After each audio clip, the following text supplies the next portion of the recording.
Hi parents, I'm Dr. Howson. I'm in head of chemistry at Portsmouth Grammar School. I just want to talk to you a little bit about the given talented chemistry experiments that we're doing with your children today at home.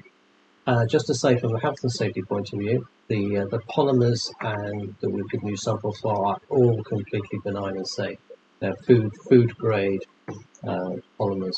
I would be cautious about disposal of particularly of the water soluble ones that they could potentially block your sink or something like that.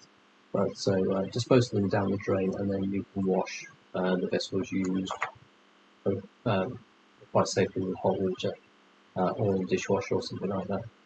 As I say, they're all completely safe. I'm going to require children to handle water from a kettle of boiling hot water from a kettle. If they're not used to pouring water from a kettle, for example, by making tea or something like that, then if you could do that for them, then that would be really useful. Okay, so the only risk is really into scalding from hot water.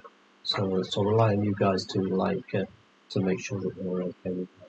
Okay, any questions, get in contact with me. Okay, bye.